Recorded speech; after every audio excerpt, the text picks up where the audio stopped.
Selamat malam Ibu dan Bapak terkasih. Malam hari ini kita bersama-sama akan memuji nama Tuhan dan mendengarkan firman Tuhan dalam persekutuan tengah minggu. Tapi sebelumnya mari kita bersatu di dalam doa. Bapa di dalam surga, kami mengucap syukur untuk segala kebaikan yang boleh kami rasakan hingga hari ini. Dan kini Tuhan, kembali kami akan memuji nama Tuhan, kami akan mendengarkan firman Tuhan dan merenungkannya. Hadirlah bersama dengan damai dan sejahtera-Mu pada persekutuan yang kami lakukan secara online pada malam hari ini. Dan inilah syukur kami, di dalam nama Kristus Yesus kami sudah berdoa dan mengucap syukur. Amin.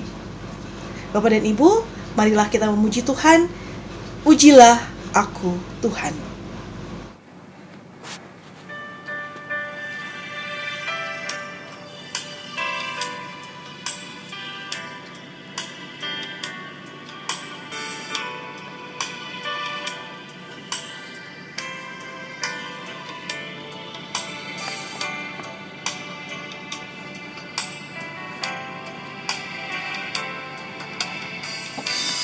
Ujilah aku Tuhan, cobalah aku Tuhan, selidiki batinku dan hatiku, mataku tertuju padamu. Aku cinta padamu Tuhan, aku rindu hadirat-Mu Tuhan,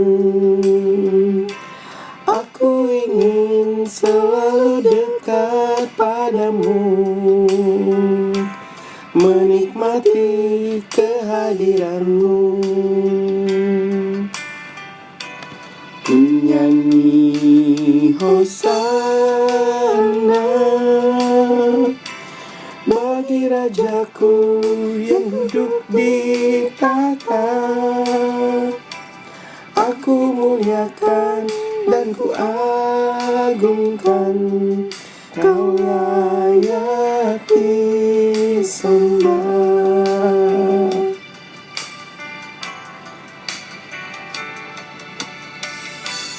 Ujilah aku Tuhan, cobalah aku Tuhan, selidiki batinku dan hatiku, mataku tertuju padamu. Aku cinta padamu Tuhan, aku rindu hadirat-Mu Tuhan, aku ingin selalu dekat padamu, menikmati kehadiran-Mu. Ku nyanyi Hosana bagi Rajaku yang duduk di tahta. Aku muliakan dan ku agungkan, Kau layak disembah. Ku nyanyi Hosana bagi Rajaku yang duduk di tahta. Aku muliakan dan ku agungkan, Kau layak disembah.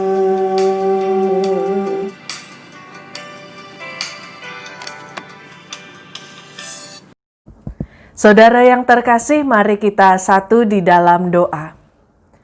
Bapa, di hari pertama di bulan yang baru ini kami bersyukur bahwa penyertaan Tuhan masih berlangsung di dalam hidup kami. Dan hari ini Tuhan, di dalam roh kami kembali bersekutu untuk memuji, memuliakan nama-Mu, mendengarkan sabda-Mu, bahkan menaikkan doa-doa kami. Kami serahkan perenungan kami di bawah pimpinan Roh Kudus.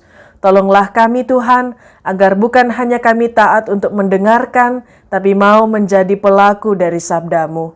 Dalam nama Tuhan Yesus kami berdoa. Amin. Saudara yang terkasih, pembacaan Alkitab pada hari ini terambil dari Kejadian pasal 8 ayat 18 sampai 21. Saya bacakan untuk kita. Lalu keluarlah Nuh bersama-sama dengan anak-anaknya dan istrinya dan istri anak-anaknya, segala binatang liar, segala binatang melata dan segala burung, semuanya yang bergerak di bumi masing-masing menurut jenisnya, keluarlah juga dari bahtera itu.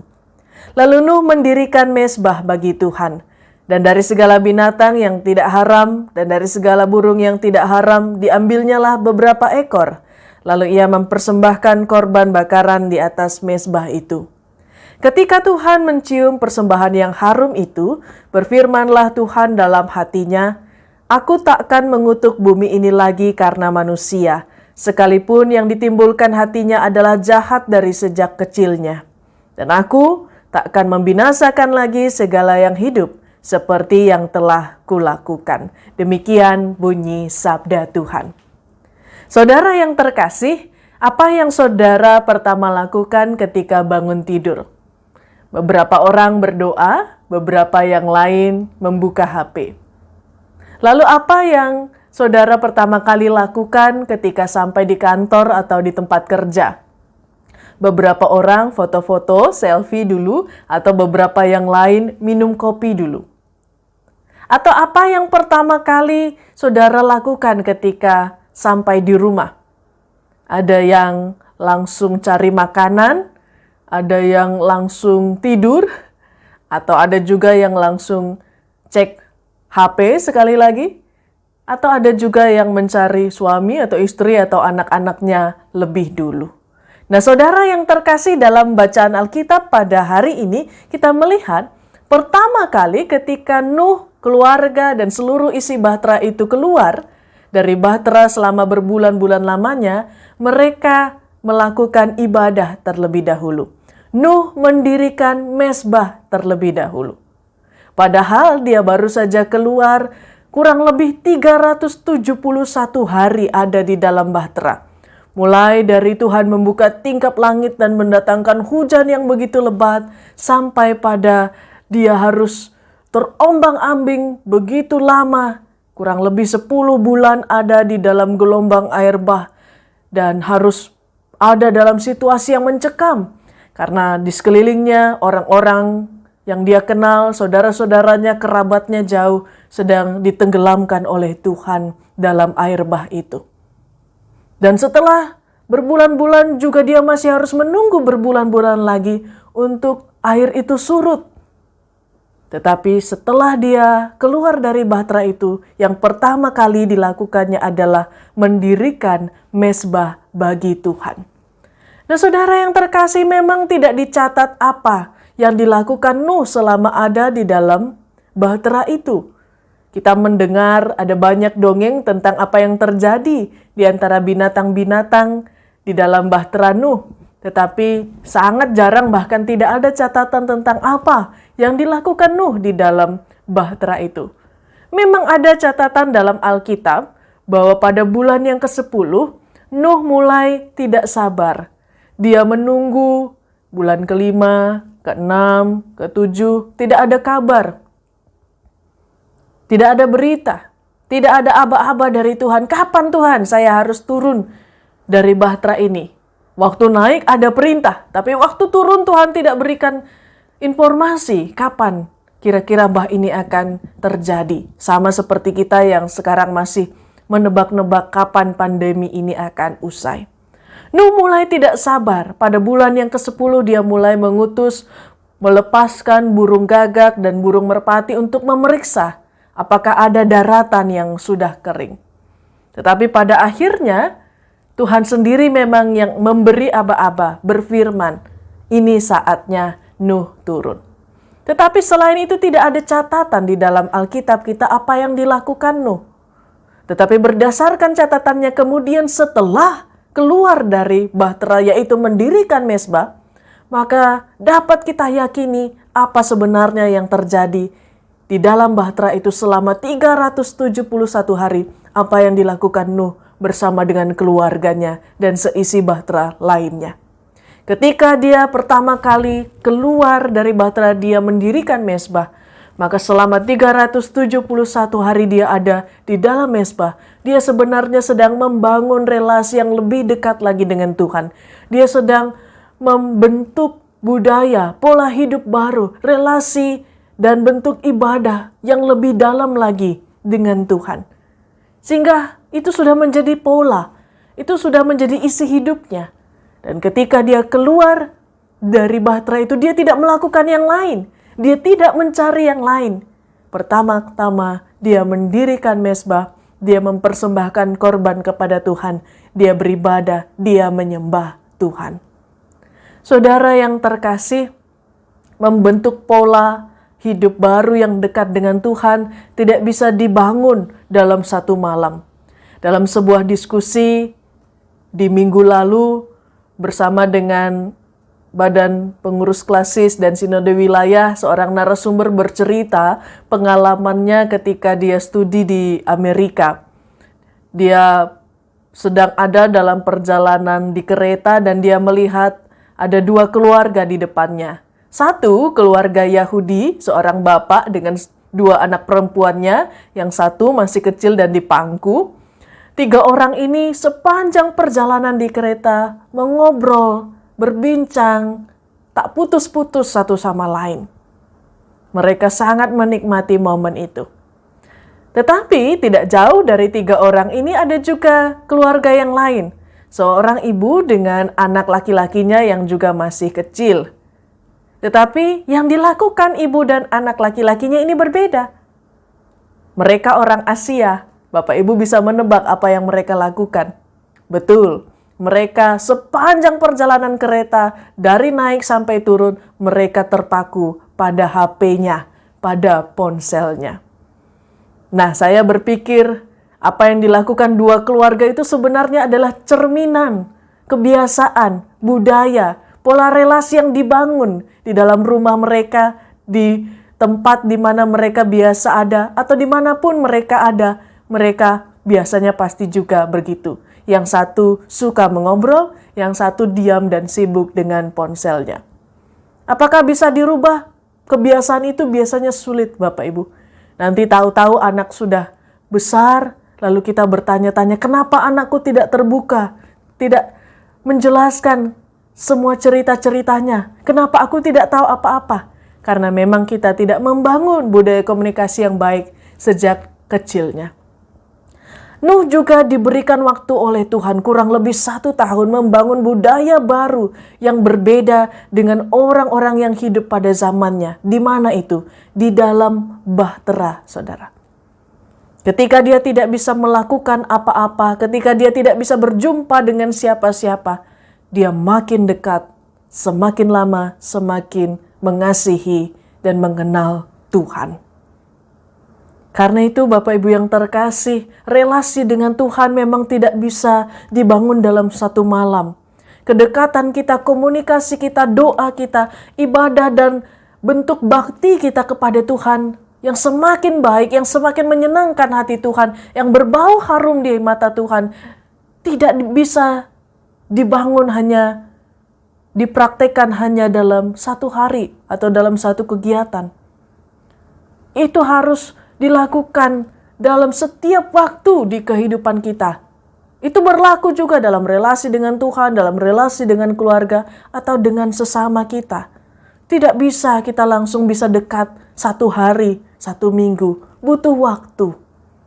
Dan nanti itu akan menjadi pola, sehingga dimanapun, kapanpun, kualitas dari relasi itu akan muncul, akan menjadi kebiasaan, akan menjadi fokus hidup kita seperti Nuh. Baru keluar dari bahtera itu, dia tidak cari yang lain, dia tidak ingin menikmati yang lain, dia ingin bersama dengan Allah, menikmati, menyembah Allah yang telah menolongnya. Saudara yang terkasih, kapan pandemi ini selesai? Mungkin kita sama seperti Nuh, tidak tahu kapan. Kita mungkin berusaha mencari tahu, menghitung-hitung seperti Nuh yang melepaskan burung gagak dan burung merpati. Kita berusaha memprediksi dan membuat rencana-rencana, nanti kalau saya sudah keluar saya ingin melakukan A, B, C, dan D. Tetapi baiklah kita juga mengikuti teladan Nuh. Jangan sampai selama pandemi ini ketika kita terisolasi, terkarantina di rumah kita tidak punya relasi yang baru, kualitas komunikasi kita dengan Tuhan tidak semakin tumbuh baik, atau bahkan kita belum benar-benar terbiasa untuk melayani, beribadah, dan berbakti kepada Tuhan. Nanti setelah pandemi ini selesai, kita lihat apa sebenarnya yang pertama kali kita lakukan. Tapi percayalah saudara, sebagaimana Nuh kemudian dituntun oleh Tuhan, dia berserah, tidak tahu kapan pandemi ini selesai, kapan bah itu selesai di zamannya, tetapi dia menunggu perintah Tuhan. Ketika Tuhan bilang turun, maka dia turun. Ketika nanti Tuhan selesai mengatakan pandemi ini sudah selesai, ketika Tuhan sudah mulai memulihkan bumi ini, membaharui bumi ini, ketika nanti kita diizinkan untuk memasuki bumi yang baru, yang sudah dibaharui oleh Tuhan ini melalui wabah atau pandemi ini, kita percaya Tuhan pun akan mengatur langkah-langkah kita. Tuhan pun akan menetapkan rancangan-rancangan terbaiknya bagi kita. Jadi Bapak Ibu yang terkasih, untuk di depan kita tidak tahu kapan, tapi yang pasti Tuhan sudah mengaturnya. Yang bisa kita lakukan sekarang adalah mari selama pandemi ini, mari kita terus bergiat untuk lebih dekat lagi, lebih kenal lagi dengan Tuhan, lebih mengalami Tuhan dalam semua kepenuhan detik hari kita.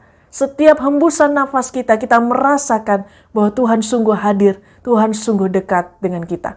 Maka walaupun kita tidak bisa berkumpul di gereja, kita tidak merasa jauh dari Tuhan. Kita tidak bisa merasa jauh dari keluarga atau saudara seiman kita.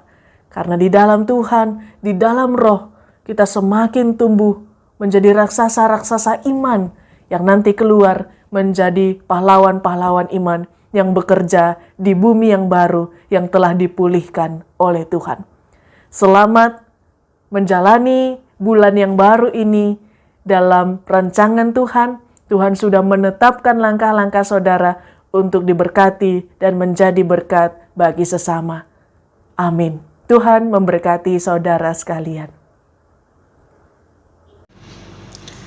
Bapak Ibu Saudara, kita baru saja mendengarkan beritaan firman Tuhan, dan sebentar lagi kita akan melanjutkan aktivitas kita dan melakukan firman yang baru saja kita dengar tadi.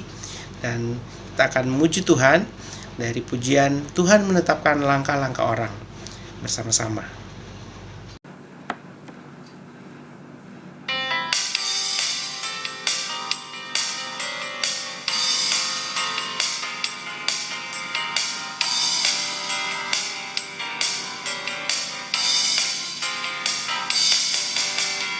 Tuhan menetapkan langkah-langkah orang yang hidupnya berkenan kepadanya.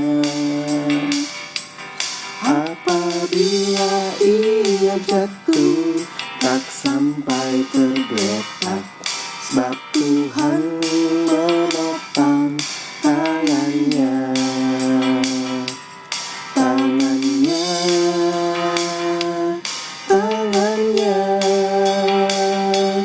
Sebab Tuhan menopang tangannya. Apabila ia jatuh, tak sampai tergeletak, sebab Tuhan menopang tangannya.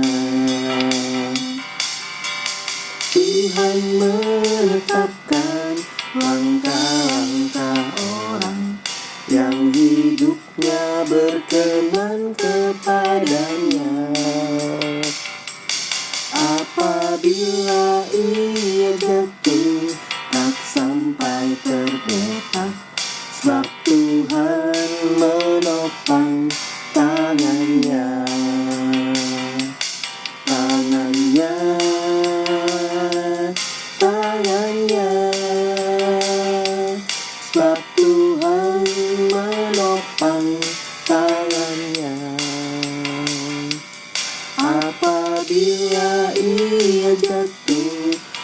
sampai tergeletak.